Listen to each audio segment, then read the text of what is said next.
Hello, everybody, and thank you for coming to this session, and welcome. My name is Gabby Whithouse. I'll be chairing the session, and I can tell you you'll be in for a treat this morning. We have Catherine Cronin from the National University of Ireland.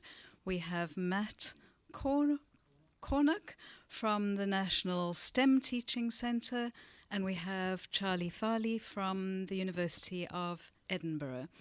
And I've been asked to give you one piece of information before we start, and that is lunch will be at 12:30 for 1 hour, and we need to head over to the other side of the building for lunch.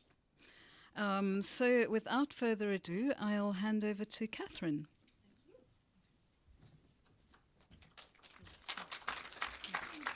Thank you. Thank you so much. One of the awful things about this wonderful conference is making choices about where to go. I usually want to be in about 3 places at once, so thank you all for being here. I still feel quite moved by Lorna's keynote this morning. I just thought it was a wonderful encapsulation of a lot of the key issues that really drive us, Lorna. You know, you embody and also you express the values that certainly move me around open education. In preparation for today, I went back and read a few blog posts from the last couple of OER conferences. I've been coming since 2015. And last year there was a particular conversation at the end of the conference with 4 previous chairs. And everyone agreed that each OER conference kind of moves beyond, significantly moves beyond the one before, but was only able to do that because of what happened, previously. And I think the conference is quite unique in my experience because it's a place for real critical conversations, and it has been for some time. So I'm just so delighted to be here and to be a part of it. When I read back those blog posts, I wanted to link back just to a couple of ideas that I've been meaningful for me about previous conferences. So I guess taking your lead, Lorna, 2 years ago, in my presentation about open education, I really made links between openness and participatory culture.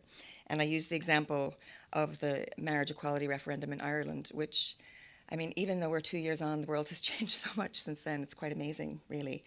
But it was, I thought it was just this beautiful example of the way people used participatory culture built on open practices to kind of have their voice to create civic change, which is what happened.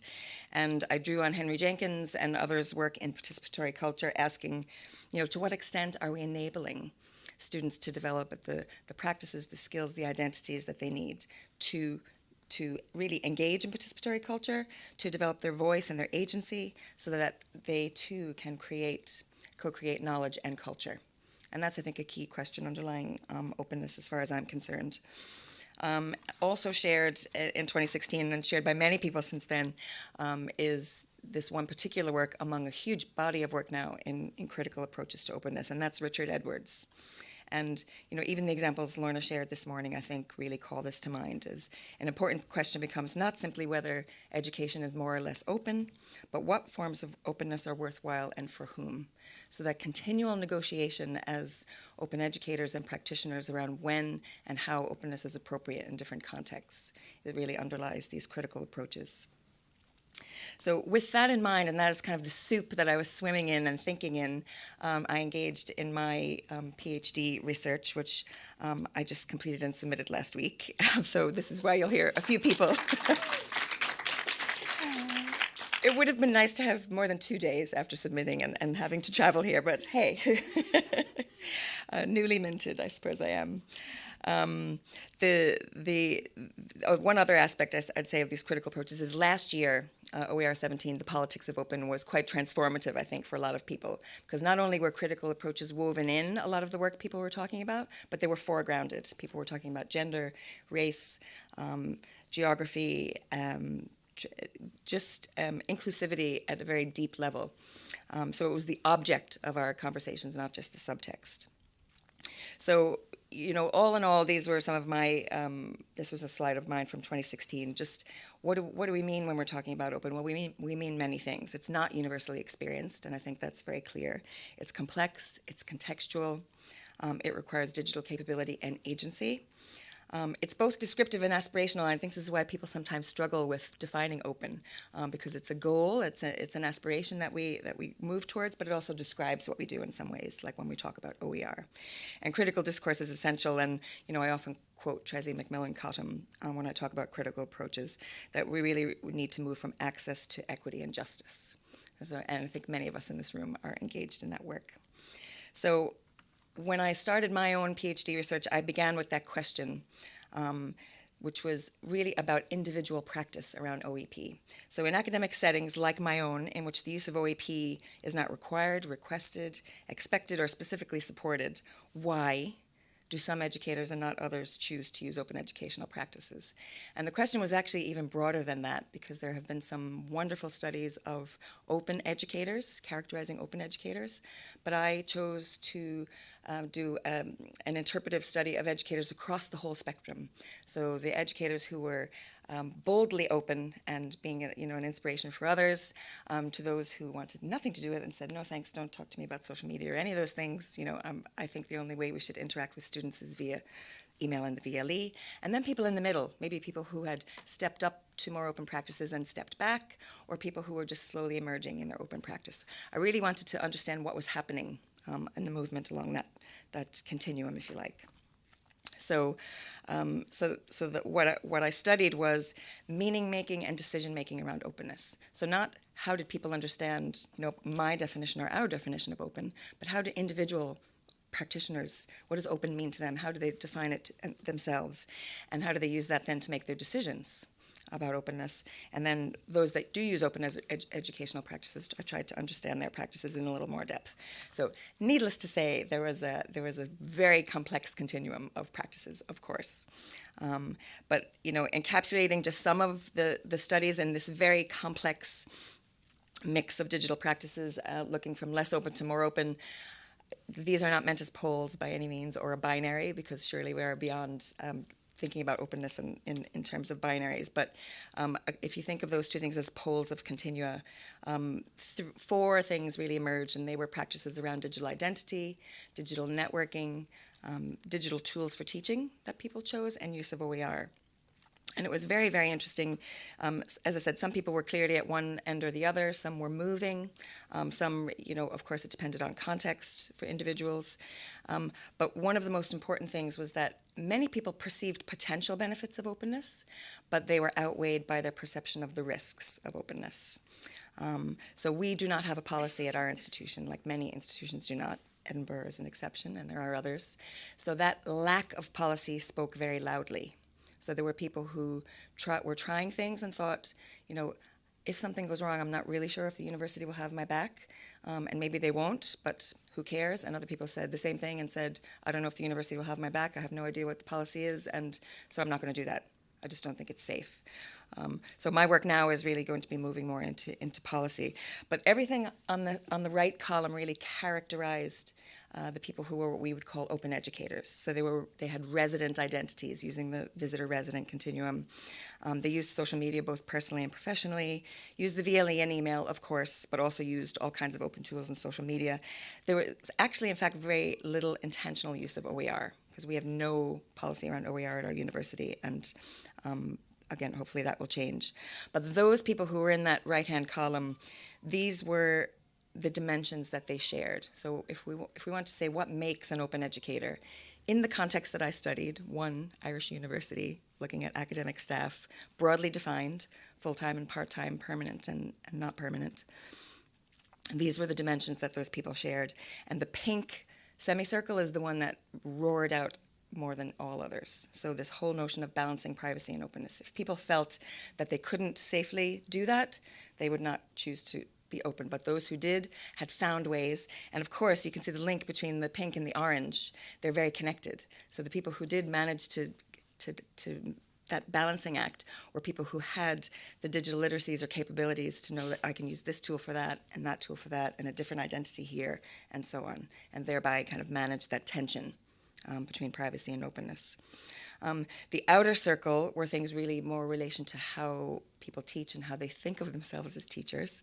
So most of my 19 participants valued social learning. I'm not saying that the open educators were the only ones that valued social learning, but the ones who were open also embodied some notion of challenging traditional teaching role expectations in some way.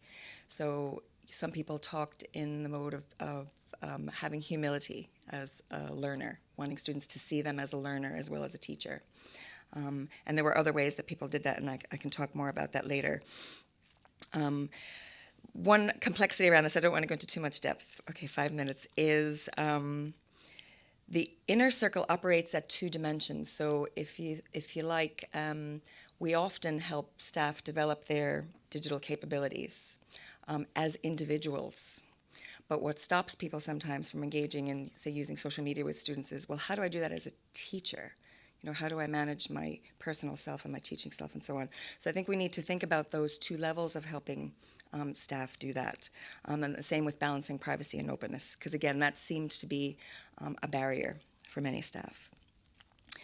One of the things that I fought to include in my study was I really wanted to speak to students as well, because I felt like this pedagogical interaction that's going on when we engage in open practices is between, you know, educators and students and others. So I wanted there to be a student voice, and unfortunately it wasn't as deep as I would have liked it to be, but I did follow-up interviews with 2 of the 19 participants, educators, and then surveyed their students.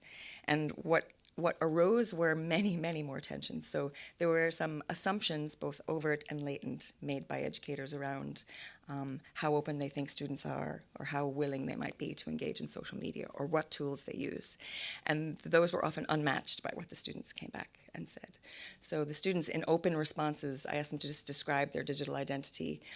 The majority of them used words like quiet, reserved, hidden, private. So they totally understand the perils of loss of privacy, and were managing that in their own ways. So when their lecturer came in and said, let's use Twitter, without maybe asking them about it, most of them didn't engage with it, because there was no kind of pre-work around that.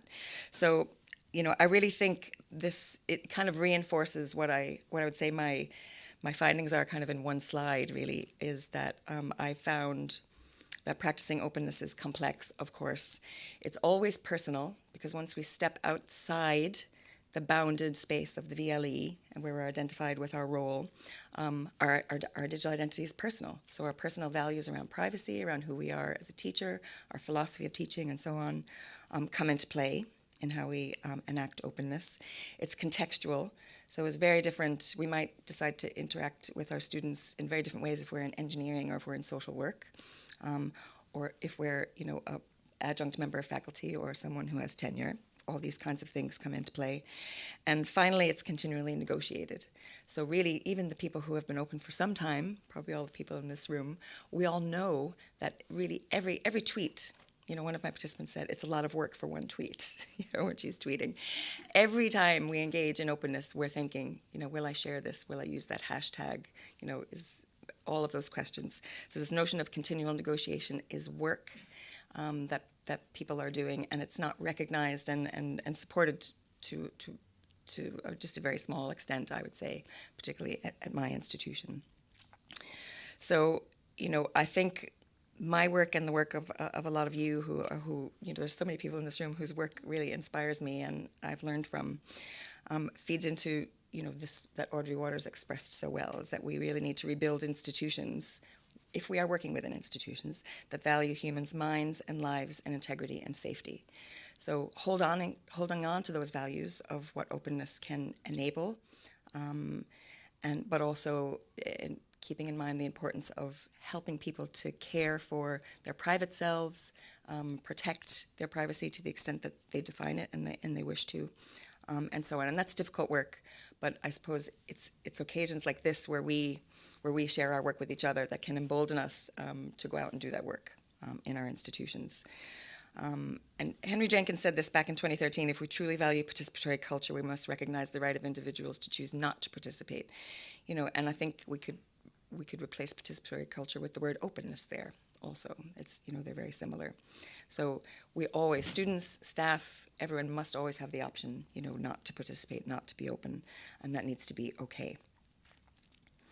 And finally, in the face of all that, all those tensions and risks and awful things that are there, since November 2016, I think I've used this slide in every single one of my presentations, because we face enormous constraints in the work we do, in the culture that we live in. But I think open education is a place for so much hope. And again, it's occasions like this where we can kind of draw strength from each other. So I always would like to end on a hopeful note and look forward to hearing what you all have to say. So thank you. Thanks,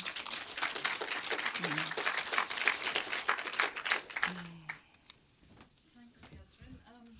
I'll stand next to the mic, and We're doing all questions at the end, or let's do questions now. Okay. Is that all right? Yeah, that's fine. It's fresh in your mind. And I've been asked to give people time to wait for the microphone, because this is being streamed. And if the microphone doesn't get to you, then I will repeat the question. Right? So any questions for Catherine? Yes, Lorna. Thank you. That was. Is this on? Can you hear me? Yeah. That was wonderful, Catherine. Thank you. I really like what you were saying about the humility of the learner, and how teachers felt it was important to communicate that. So I wonder if you could just say a little bit more about that. Yeah, one person voiced it in that way, and then several people talked about that, and I was able to code it in that way. And it was people who felt it was very important for them as a teacher to show themselves as a learner always, and they weren't really connected to this role of being the expert in the room. So those are the people who opened up their classrooms and said, well, we're going to invite Henry Jenkins or Lorna Campbell, in to talk to us today. And they wanted to ask questions of those people as well, and wouldn't be afraid to make mistakes, whether they were technical or around content or anything, with students.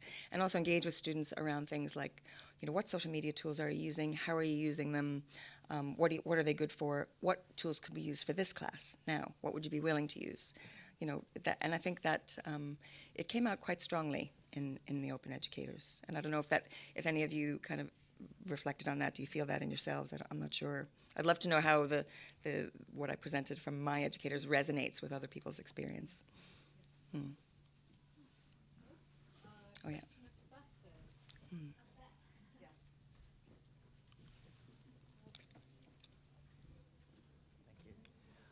Hi, it's Jöran. Thank you for your talk. I wondered, did you find and talk to educators that turned away from openness? Yes, very interesting. Yes, I did.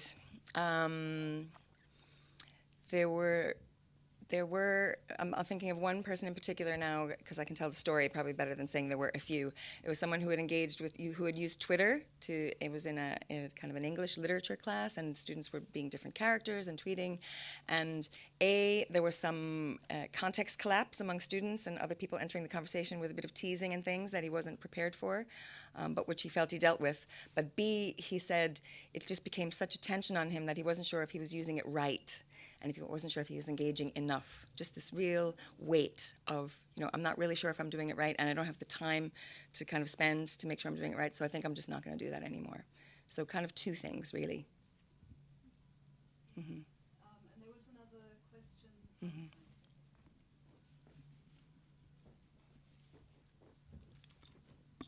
Hi. Hi. Do you think that today's social media platforms are working as they should in terms of open education? No. And I wish Alan Levine was in the room. A few of us spent the last day at Coventry, and Alan Levine was sharing some open source alternatives he has to many of the tools that we now use, Slack and PowerPoint and all these things. No, obviously there's a big crisis from the heady days where we all thought social media connects the world, to realizing that our data is being used, is sold, in ways that we can't even see, can't even know. So it's another thing that I think many open educators who did use open tools before now feel that that's not a legitimate ethical choice with students. So yeah, and these are the kinds of conversations that I have with other open educators all the time.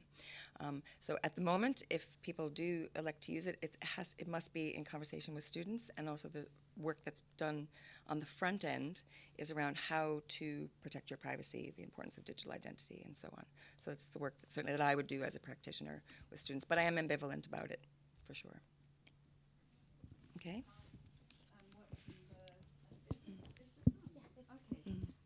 There's time for one more question.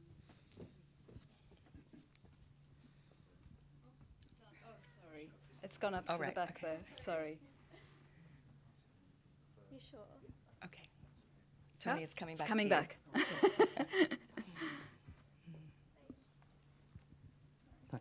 Thanks, Catherine. At the weekend, as Lorna's already said, Chris Borg did a pretty amazing speech at the Creative Commons Summit, and she talked about openness as a privilege. I wonder whether that surfaced in your research, that sense of, privacy and being able to balance those things that you described is a privilege that some people have and some people just don't have. Yes, indeed. Yeah, great question. I watched Chris's talk as well. It was quite amazing. And Sava Singh as well talks about this. Privilege in a number of ways. At a very elemental level, there are people who chose to be open in the early days of open, and I count myself in that group, who have this network of educators that, we can now all go into Slack and these other spaces because we have our networks. And if we then encourage our students to go into the same tools in a very different environment, there's privilege there.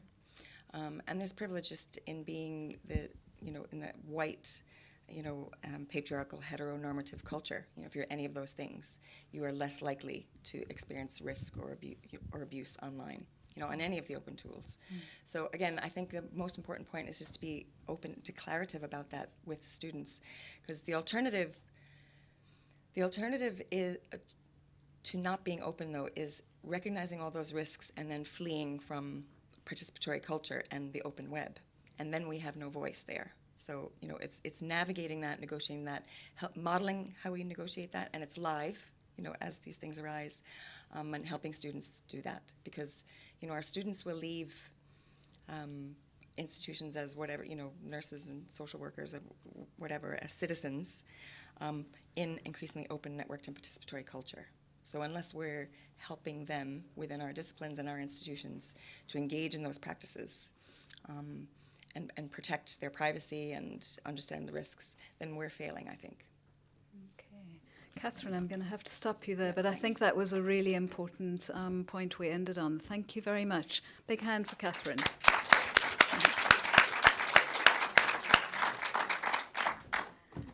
And now we have Matt Cornick, who's going to talk to us about OERs in STEM teacher training.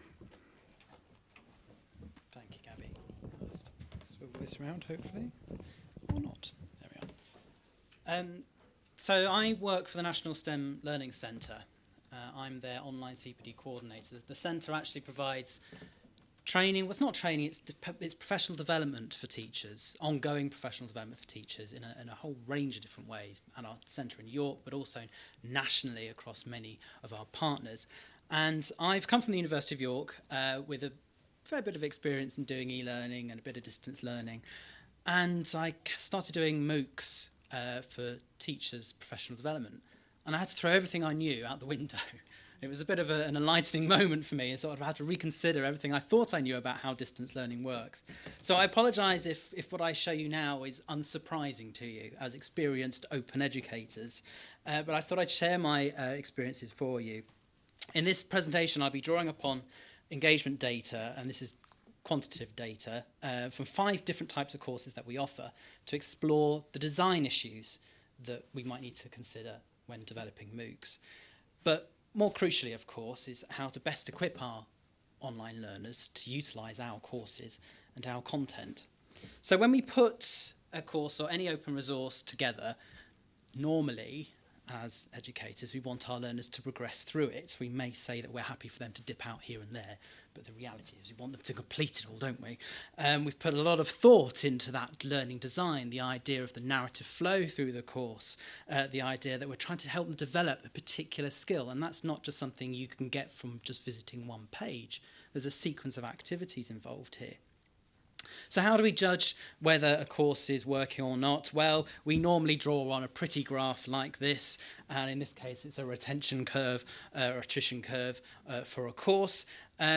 And that gives us an idea of how learners are progressing through it. And retention is one of those metrics that's very easy to measure and gives us a sense that how learners are progressing through a course. But those statistics aren't as helpful as we might originally think. Now, De Boer and colleagues challenged the use of these sorts of metrics, the metrics that we apply to our normal sorts of courses, if we could call them normal, but online distance, formal education, and caution about the application to MOOCs. They talk of an informed commitment to complete. And that's about considering whether the people who join these courses are actually intending to complete it. So there appears to be first a useful concept that simply the inflated enrolment figures that we hear about MOOCs actually describe a commitment to start and are not very useful. But the retention curve starts to introduce a few other ideas. So De Boer proposed that we are looking at ways to measure informed commitment to complete. Perhaps watching the first video shows that, maybe completing the first week or completing an activity. You could decide at any point where that commitment to complete is going to come in. So for the purposes of this presentation, I've just said, well, if you access any page on the course, you've made a commitment in some way. And that's why these graphs are represented here as a percentage of all the learners. And why, importantly, even the first step doesn't have all the learners there. Some learners will just dive in later. And I thought, well, maybe that's something that's typical of MOOCs and down to the individual motivations of learners. And again, De Boer and colleagues make the astute point that because of the open nature of MOOCs, learners have the opportunity to address their own educational needs. Again, no surprise there. For example, Watted and Barak, in a study of one MOOC, made the observation that participants from industry or professions are likely to enrol on courses for professional gain, i.e. addressing a particular skills gap or knowledge gap, rather than to get a piece of paper. And that's really important to me. If I'm developing resources for teachers and their CPD, and not necessarily creating courses for them to come away with a piece of paper. So we have learners with learning goals that might not align with other students, and it might not even align with the educator, perhaps. And De Boer and colleagues describe this as the window shopping of open online courses, a characteristic which again comes through on the retention graphs. However, I'm not convinced that that window shopping activity is actually taking place across the whole course. So if you filter just those learners who view less than a quarter of the course, which is the blue line here, you see that most of their interest still is only at the very start. Not much is happening along the rest of the course. The start of the course is still the focal point for these types of learner. Learners who access more than 75% of the course have a more even distribution, which is what you'd expect. So there's something going on at the very start of the course that's informing learners' decisions to either engage or not. And I think that's something that we need to pay attention to as MOOC designers. Now, it wasn't until a change in the way that courses were advertised on FutureLearn, many of you might be aware of, that I decided to start considering the significance of course start dates. And I got quite upset, someone who's come from online distance education, about the idea that the course start date is no longer really advertised. The idea of the course as an event is being challenged. And those that see a course on FutureLearn might not know when the course actually started, when they join. So there's a bit of a tension there when you look at the typical model of a student thinking they're going to do a course but might be arriving late. Now, focusing on the cloud's useful investigation of engagement over time on a number of MOOCs provides part of the rationale for this. Patterns of behaviour were categorised with one category, samplers, being particularly common amongst late starters.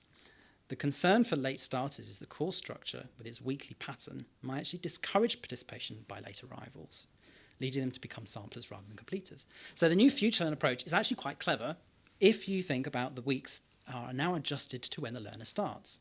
So if the course is 4 weeks in, a new learner joins, to them it's still week one, and they get all the week one emails and things like that. So they think it's still at the beginning of the course. But I still wanted to explore whether there was a difference in learning experience for those who signed up in advance compared to those who join when the course is already running, or even supported periods in what has been known, unsupported periods in what has been known as extended availability without facilitator involvement. So this graph starts to show how two groups, those enrolled before the course and after the course, visited the course pages. This is the retention graph, but split out into those two groups. This was a course with an advertised start date. Immediately you see a difference that those enrolled after the start date, the orange line, drop off at a much higher attrition rate than those who joined and enrolled the course before the start of the course itself. So if we go back to the idea of window shopping, this seems to suggest to me that learners who have an immediate access to the course are not browsing the whole course for relevant bits, but using the first few pages to work out whether it meets their learning, rather than perhaps looking at the course content in more detail. They're just dipping in. Those who make a conscious decision before the course start date, have read the course blurb, they're more committed. They have a better understanding whether the course fits their need. The pattern is exactly the same when you look at the new model of course promotion from FutureLearn. Without the start date being advertised, the number of enrolments before the course is lower, but the shape of the curve is exactly the same. So I've also adjusted it. So I've changed the curve so they're now reflecting the proportion of those different enrolment period groups. And this was a pattern that I found, quite surprisingly, in all of our courses. Whether it was a 6-week subject specialist course or a 2-week course for volunteers who go out to work in schools and talk about STEM. So why are we allowing instant access if the learners don't see the course out? Unsurprisingly, the conversion to learner, the enrolment to access, is high, even though the proportion retained for the full duration of the course is lower. Is this down to the course design? The focus is more on a collaborating cohort, or is this down to the nature of the individual learner who is more targeted at which point the course is going to look at, once they've committed before that first week? So the course is free, and in order to get informed commitment to complete, why not jump in straight away? My guess would be that the course title alone does prompt this engagement. So we need to do some work here on how we keep those learners engaged. We have here that conversion to learner graph. And you can see that the before start date is significantly lower than those who jump in when the course is available. You've got that instant gratification when the course is available. So there for you to engage straight away. Again, not surprising. But aside from whether late learners join before working out whether the course is right for them or not, there are other issues at play. And Swinnerton and colleagues reported that commenters, those learners who make posts, who contribute, are more likely to have online courses before, more likely to have taken online courses before, in a sense that they brought some experience to that engagement. So when we look at the way that different groups of learners have started to comment, it's quite interesting to see that those who joined before the course has started, those who perhaps might have done online courses before and are aware of how the online courses work, they've engaged with that type of learning, some assumptions in there, are definitely more likely to be actively contributing. And again, we have that problem of whether you've got a load of people all joining together, there's a bit of a buzz going. If you're coming in late, you're going to get perhaps a less of an experience. But is that actually the case? You can still learn vicariously from the experience shared by learners who may have posted several weeks ago and are now long gone. So whether these late starters have prior experience or not, we're asking them to engage with the course in a very different way. And the same is true of whether they're social learners, whether they reply to other learners. So our design challenge is therefore, how can we make the course flexible, open to those with different learning needs at different times, whilst also aiming to provide support and deliver the benefits and richness of social learning, particularly as we're having more and more people join the course late. Now, we've tried a few approaches in our courses. The way that these later learners are learning is different, but not necessarily less valuable.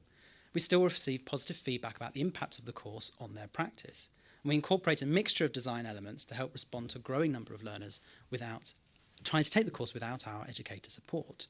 And that educator support is actually something we value quite a lot, having our academic expertise and our professional development expertise to help our participants. So we've tried a few things out. I'm still not sure which of these is the most valuable for those late starters. I'd be very keen to hear your thoughts, and if you've explored this issue yourself, how we make sure that late starters get the most out of the course. But one way I wanted to consider what is happening in an online course is to use the student-teacher content interaction model, and certainly this has informed my thinking. Mizo and Addison applied that student content teacher interaction model's 3 classic MOOC categories of X, C, and S, with content being more significant X and interaction with other learners and educators being more applicable in the connectivist, constructivist, or social formats. Bain and Ross, in their 2014 review of MOOCs in the UK, came to the conclusion that there are many different types of MOOCs out there, and that definition of excellency just is completely irrelevant. And I would argue a similar but slightly different point. Because from what I've shown, I've come to the conclusion that MOOCs are metamorphic. And that might be a bit of a contrived alliteration there. But MOOCs don't just have one format or one mode of learning or teaching as the designer intended. What is happening within certain online courses, and certainly these courses which have extended enrolment, extended availability periods without support, is the very nature of the MOOC itself changes. The levels of potential interaction are different. Learners are possibly thinking, is the course facilitating team still available? Have I missed the date for any time-based activities? Are there learners making comments? Is anyone actually going to read my contributions? Now, I'm not sure whether all these questions actually go through the heads of MOOC learners, but if our courses are designed to encourage interaction in some way, then our courses not only have to be flexible for different forms of participation, for different learning aims, flexible enough that they work in both transmissive and collaborative pedagogies. Dare I say it then, is MOOC pedagogy itself open to interpretation? Thank you.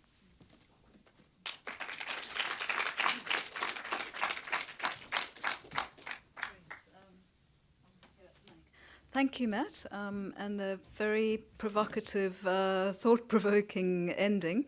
Let's take a question from the back first.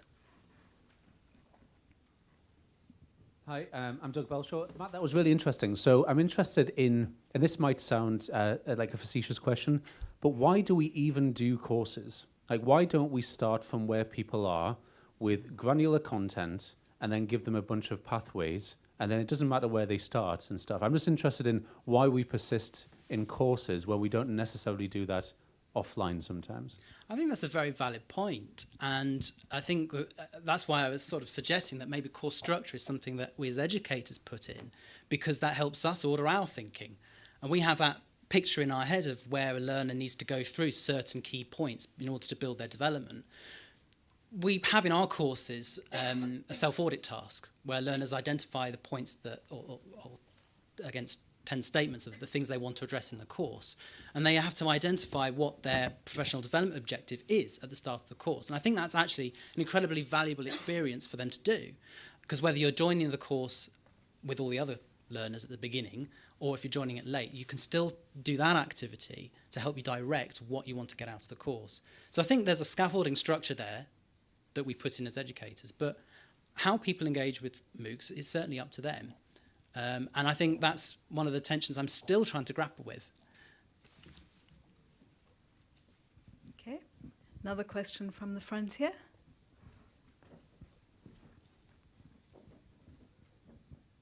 Hi. Have you considered giving participants alternatives, like downloading the entire course and doing it offline at their own pace, or including themes of gamifications like achievements and accomplishments?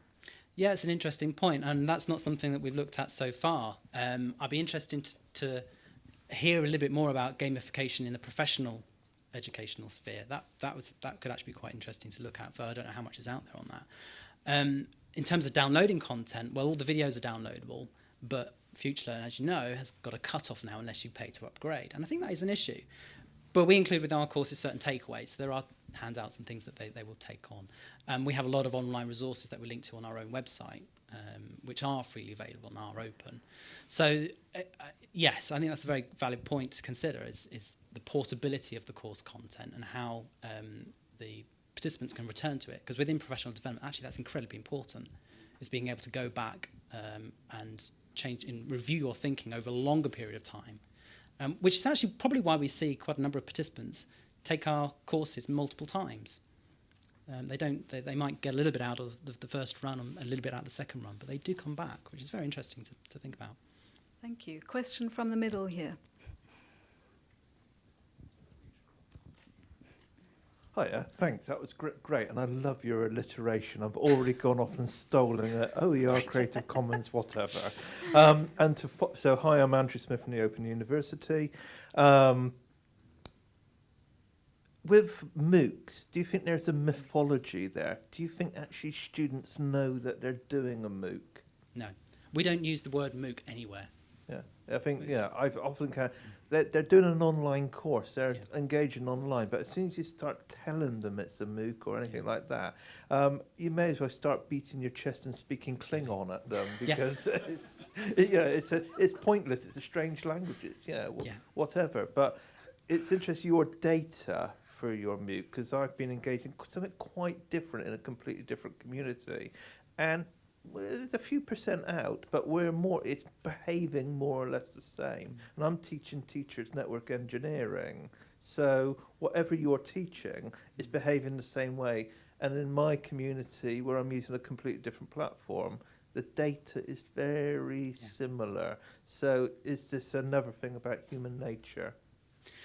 I couldn't possibly answer that very high-level question, but I think that there is certainly, we've looked at retention data across a number of different partners, and it comes out very similar. And ours seem to be noticeably higher because we must be doing something right. And I think it's that that extra design elements that we put in which keep that retention going better.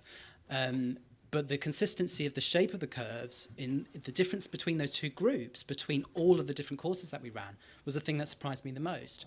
Because yes, you can look at retention across every learner, but those learners are divided in so many different groupings. And Future Learn has just done some work on archetypes, where they're looking at learners who are doing it for professional reasons versus those who are just doing it for the weekend as a hobby, and the different behaviours that are exhibited by those two different types of learners.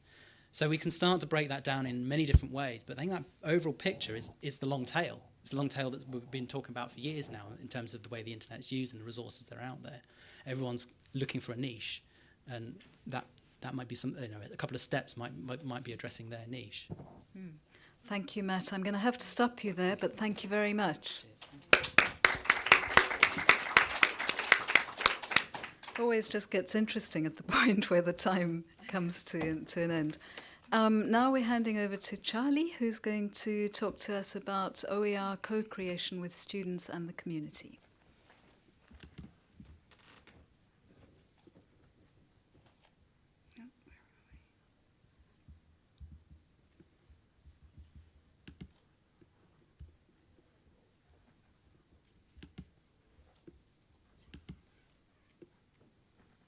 Okay, great.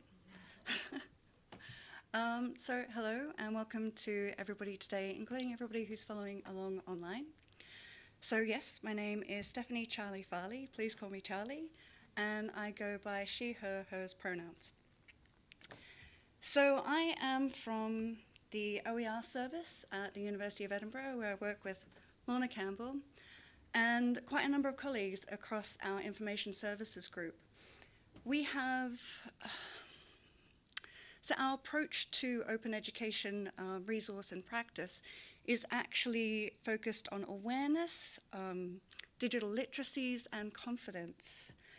And we are quite fortunate, as has been mentioned, in that we do have a learning and teaching policy about OER, which sets out guidance and the ways in which the university is able to support the use, creation and sharing of learning and teaching materials both within the university and as part of our civic mission, which has also been mentioned, sharing that out to Scotland, UK and the wider international commons.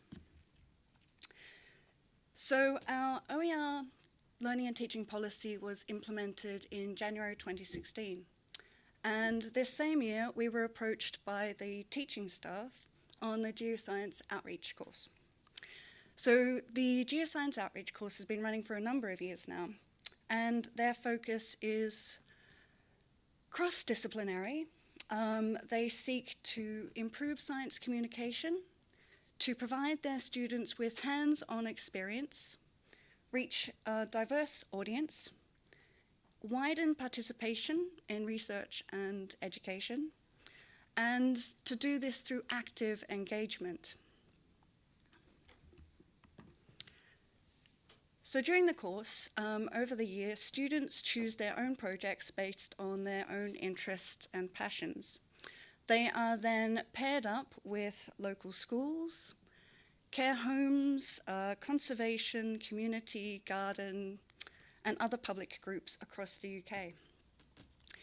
These students, they work together for that year with the groups, and they will create a piece of science communication or an educational resource that will be available for the group that they're working for.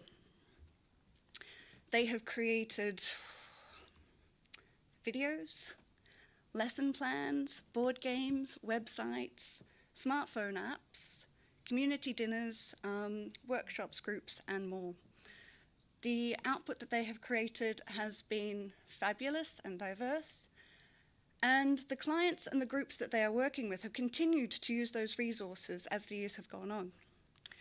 So it felt to the teaching team on the course that incorporating open education practice, skills, and the digital literacies and confidences involved in that in their course would benefit not only their students, but also the groups that they were working with.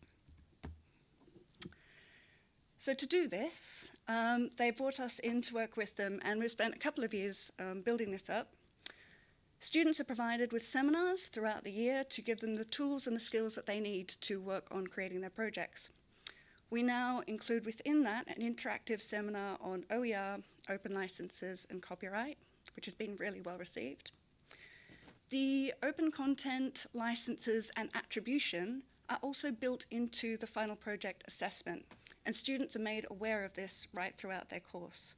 So they know that they need to carefully check and attribute everything that they're using, and that they will be assessed on that at the end as well. In addition to this, we have some fabulous summer interns that we've been hiring who come in at the end of the project, and there are a few projects that the teaching team will generally select. Our intern will then work with the students and the teaching team over the summer to check attributions, make changes where it's necessary, and then they will package and promote these projects as OER and disseminate that across multiple areas. So we have been incredibly fortunate in the interns that we've had coming and working with us these last few summers. Lorna has already been quoting one of them, our fabulous Martin Tasker. So Martin was with us in 2016. He had a great time. So Martin actually credits his entry into physics in higher education with the open resources that were provided by MIT when he was a high school student. And he feels, and he has stated this in a few of his blogs, and also in the quote that Lorna was talking about earlier today, that this is what enabled him to follow his passion and his interest to take that into higher education. Martin was great. He worked with us over the summer. He then also returned the following year and helped run the open licensing workshop for the next intake of outreach students. This last summer, we had Thomas Sanders, who came in and again worked and created some fabulous resources with our students. He then came back, and as is seen in the picture up here, he actually presented at the local Open Educational Practice Scotland conference. He did a fabulous job there. He has also gone on to run a Wikipedia editathon for his School of History groups. And he's creating his own open educational resources related to the debating team activities that he's involved in. So I'm just going to talk about a few of the projects that our outreach students have been creating. And what's really lovely and wonderful to see is that the skills that they are gaining through this process are continuing on in their personal, professional, and education and research lives as they continue on out this course. So Roseanne Smith used a timeline to explore the concept of sea level rise with high school students in her project, The Sea Level Story. This experience actually inspired Roseanne to help establish Scotland's own children's university. And she's still involved in this on a day-to-day basis, providing additional outside of school hours opportunities for primary and early education students to gain additional learning. Isla Simmons is currently a fifth-year geology master's student, and for her fourth-year outreach project, she shared her passion for volcanology by creating and delivering a series of lessons to primary 5 students at a local school. She was incredibly chuffed when one of those students came back after the summer holidays with a volcano cake that she had baked. Isla is now a tutor on the outreach course, and she continues to teach about volcanoes in primary school and science fairs. Another one that I'm really quite pleased with, Rebecca Shannon created fun statistical methods workshops for final year secondary school students. These were positively received by teachers in Edinburgh and through the power of Twitter in Norfolk. And she then went on to create a set of Pokemon-themed posters with our intern over the summer, focused for primary learners, which have also proved quite popular. So I'm going to let the students tell you what they think of the course as well and what they've been learning. So Georgeanna Clover has said that the course provided her with the unique opportunity to combine her scientific knowledge with her horticulture family history. She created the Trinity Gardening Club and taught secondary school pupils about agroecology and wildlife-friendly farming. The teaching experience she got reaffirmed her decision to pursue teaching as a career and inspired her to strive for innovation and community engagement. And Hannah Stevens has said that Geoscience outreach proved to her that somewhere in her she had the confidence and skill to not only create lessons that fit within the Scottish school curriculum, but deliver them as well.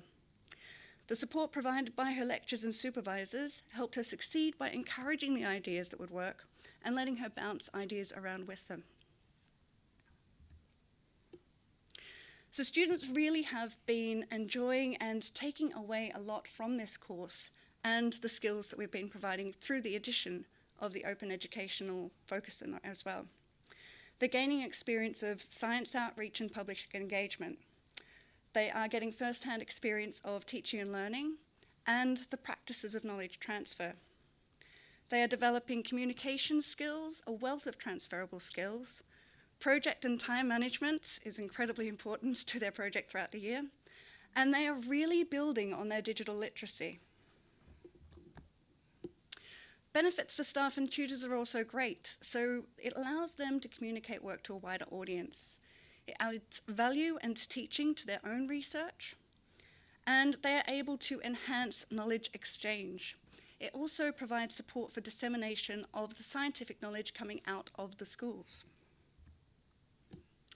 The clients and the community groups involved are also getting a lot out of this course. They're gaining reusable resources that they can take on and change and adapt and use in the years to come. They're forging new partnerships with the students, with the university, and with the other groups who are involved in the projects. They're getting the value of the educational resources that have been created, and they are also benefiting from the dissemination of the scientific knowledge coming from their own groups and research. Brian Cameron on the outreach teaching team has really summed it up in that the university and the students are creating a legacy of knowledge transfer and cooperation that benefits all. And it really is, and it's wonderful to see. The course is not only limited to the Geoscience school students. So it's been getting a lot of attention within the university and out with. In the 2016-17 academic year, they were joined by students from the psychology department who went on to create some absolutely fabulous resources, including attention and advertising tactics, prejudice reduction strategies, and a fabulous resource on an introduction to the brain. And you can have a look at all of these on our Open Ed website. In the 17-18 year, this is broadened, so we now have students on the course from ecology, geology, geography, psychology, archaeology, and landscape architecture. And I'm really excited to see what projects they're going to be creating and what we're going to be working with and putting out there this summer with our next intern. This has also changed the way the staff involved in the course have been looking at their own work. So they have actually gone on to create open educational resources based out of the latest research to come from their school. So Kay Douglas from the teaching team has created a wealth of resources And these have been specifically tailored to the Scottish school curriculum as well. Again, these are all available on the OpenEd website, and I really would recommend going and having a look because they're fabulous. So I'm a bit pressed for time, but I just wanted to shout out to the course organisers and everybody involved in the outreach course, because the passion and the dedication that they have shown to their students, to increasing their knowledge and ensuring that the projects and the resources to come out of this course are going to be useful and valuable, not just to the students and the groups that they're involved with, but also to a broader audience, has been absolutely magnificent. So the course organiser, Isla Smith, has been fabulous, and I've really enjoyed running the workshops with her. It's been wonderful working with the teaching team. So we've got Brian Cameron, Colin Graham, Andrew Cross, and Kay Douglas. They're absolutely amazing. We've had external contributors, and the tutors on the course have been absolutely amazing. Unfortunately, that's all the time that I've got today, but you can find more information about the course and about the work that we're doing on our OpenEd website. And there's further articles about the Geoscience outreach course that are available as well. Thank you.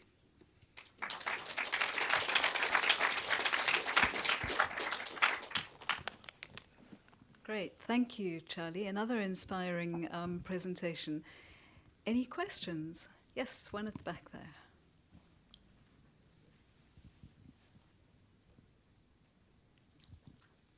Thanks very much for that presentation. Absolutely inspiring work. So I'm very glad I got a chance to see that.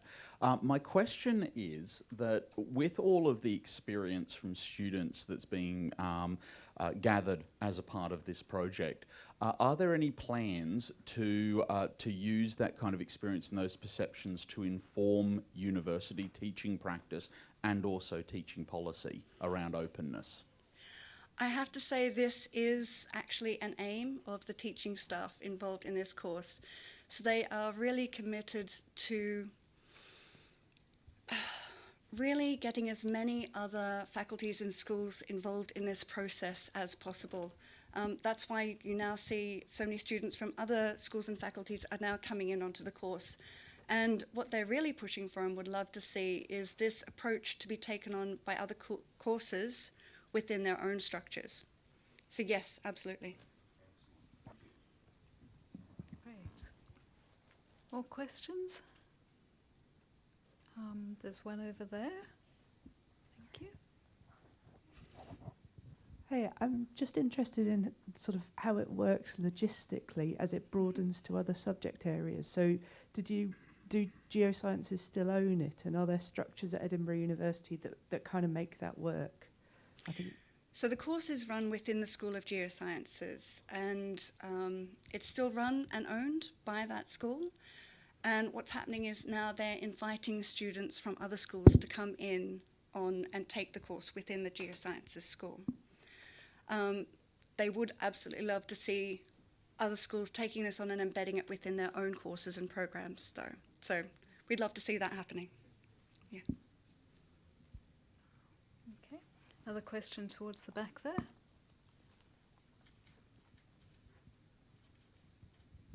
Hi, thank you. That was really interesting. My question, I'm not sure if this is relevant to your particular case, but we are looking at creating an OER repository, and one of the things we're facing questions on is how we make sure that the resources are kind of effectively managed, and so reviewing them every 18 months or 2 years. And just wonder what process you're using to do that. Are you shelving resources or...? So we actually looked into having a repository as part of our OER service, and we've decided against it.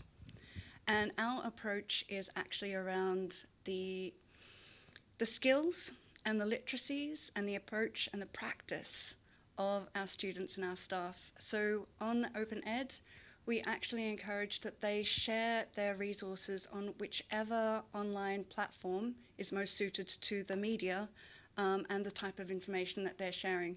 So we have a number of resources on TES Connect. We have accounts on Flickr, YouTube, Vimeo, all over the place.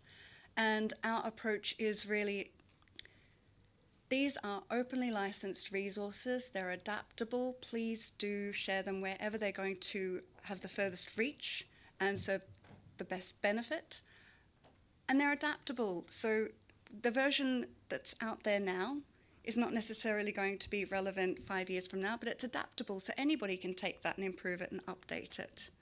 So the idea of going back and reviewing something that was created 3 years ago isn't necessarily a priority for us, because we feel the people who are going to be using that resource will be making those adaptations and have the ability to do so because it's been openly licensed. Yeah. Thank you. One more final question? Yes, here in the front. Can I just ask a follow-up question to that? Do you have any evidence? Just for the streaming, thank you. Sorry, just a follow-up question to that. Do you have any evidence of people actually going back and remixing or adapting or improving those resources? So the ones that we have on TES Connect, we can see the usage on that. So we can see where they are being downloaded, how many times they're being viewed. And we do get feedback every now and then, so people can choose to leave a review on there and say how they've enjoyed it. And we do have some excellent reviews and comments on there. But this is the thing with any open resource. It's really difficult to track back and see who is reusing and remixing. So that's really all that we have at this point. Right, well, I think we've ended exactly on time, so thank you very much, Charlie. Thank you. And another thank you to Catherine and Matt and Charlie again for a really inspiring presentation altogether. Thanks.